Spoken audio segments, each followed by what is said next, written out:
Boom. What is up, my friends, my family, my freaks, my homies, the lunatics that I call friends? Life is a black belt.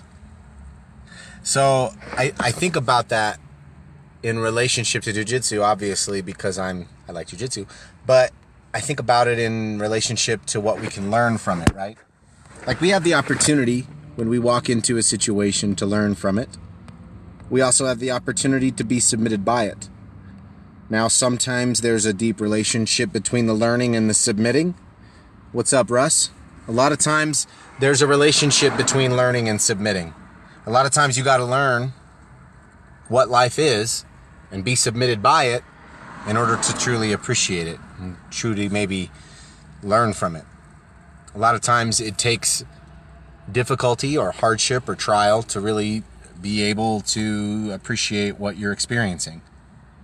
So a lot of times people say, this is difficult, this is hard, and therefore I don't like it. They'll say, this is challenging, and therefore it's bad. People are willing to put things into categories so quickly based upon previous experiences, based upon the cultural references they hear, based upon what they have going on in their lives. They're willing to say, this is a bad experience. And a lot of people would say that what I experienced today, getting choked out or tapped out, I think I was submitted, it was like 18 times today. 18 or 19, I couldn't remember. I lost count after 15 submissions on me. So I was submitted 15 times today before I even came close to getting any kind of a submission, anything near being defendable, right?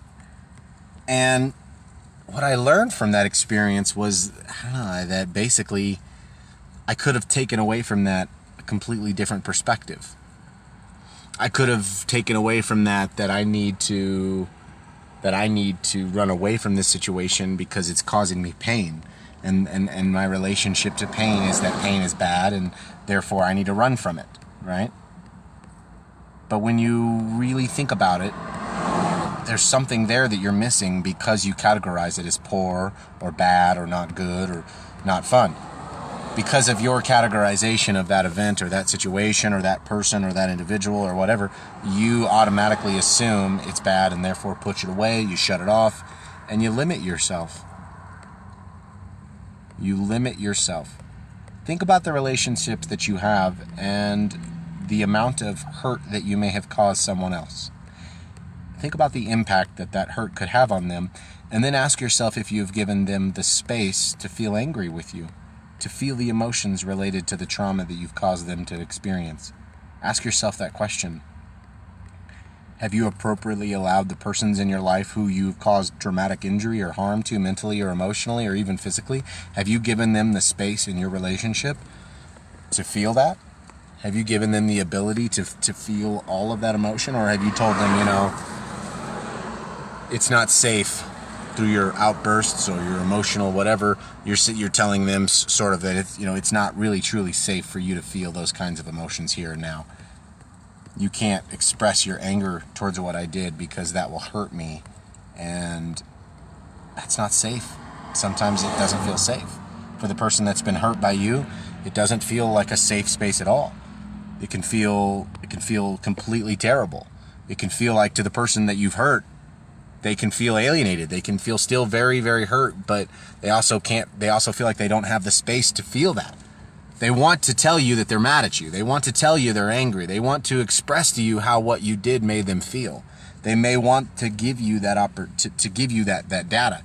They may want to let that out, right? But you may not have given them the opportunity to do that because of your, whether willing or unwilling, whether knowing or unknowingly, you've inhibited their ability to feel. Right? If you care about them in their relationship, you can give them the space to do that. And what that can look like is very simply telling someone, I hurt you, and I'm sorry I hurt you. It was wrong that I hurt you, and I'd love to talk about that anytime you want. I'm here to discuss that anytime you want, and I'm sorry it happened, and I hope I never hurt you or anybody else like that again. But man, I'm gonna make a change here. I'm gonna do something different. It's not working, right? So when we approach the situations that we have in life, we can learn from them. We can truly learn from them. We have a lot to learn from them. In fact, we we can learn quite a bit, or we can just get submitted. But my experience is you're going to get submitted either way. When you step on the mat with a black belt, you're probably going to get submitted. That's just a fact. But it's your choice whether you choose to learn from that submission experience or just get submitted and leave. It's really your decision. So it's sort of like what you want to get out of it, you have the capacity to get out of it. It's sort of like you're in the driver's seat when it comes to what exactly you want to and want not to experience, right? Or how you want to experience what you're experiencing in life. It's not so much that I can control my opponent whenever I want. It's more so that I'm willing to allow my opponent to choke me in order to teach me a lesson. I'm not afraid of the pain related to the choke. In fact, I want my partner to learn. Today I watched a man teaching another white belt how to do a choke, and he did it over and over again. And the white belt would choke him, and he'd say, do it again. And the white belt would choke him, and he'd say, do it again. And the white belt would choke him, and he'd say, do it again, and do it again. Why? Is it because he likes getting choked? I don't think so.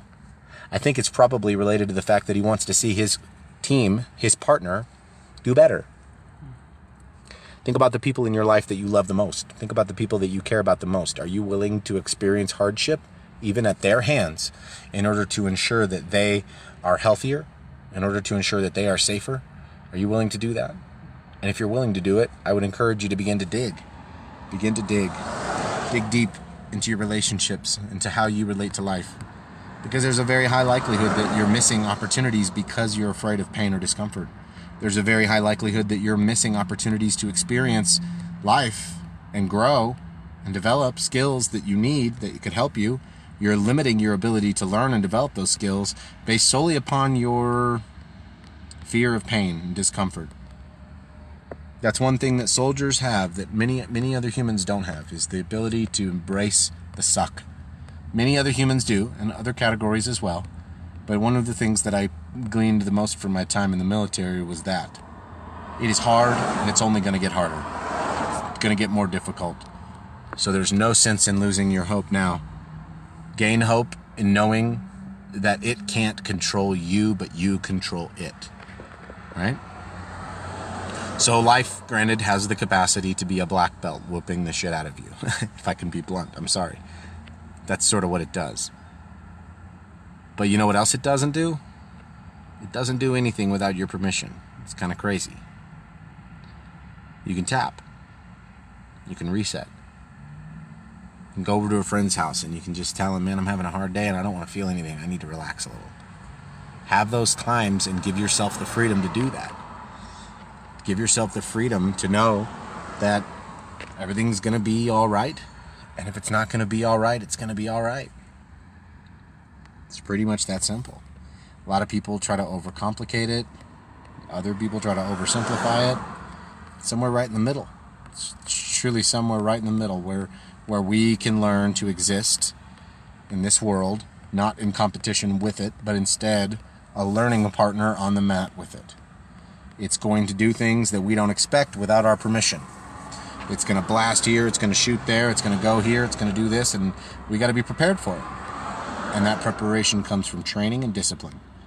And we can't skimp. There's no lying on the mats. There's no fibbing. There's no BSing. Who you are and what you can do is very clearly seen on the mats in a way that no one else can tell. I mean, in a way that everybody else can tell, is what I'm trying to say.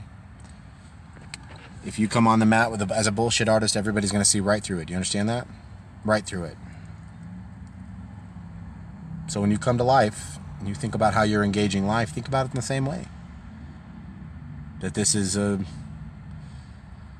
thing to think about. Life, it can be a very big, challenging opponent, or life can be an amazing coach. It's really your choice. For more information or an archive of older podcasts, visit timothylocklear.com.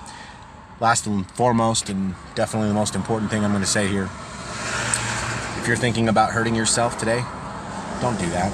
Don't kill yourself. Don't harm yourself. Don't hurt your own body.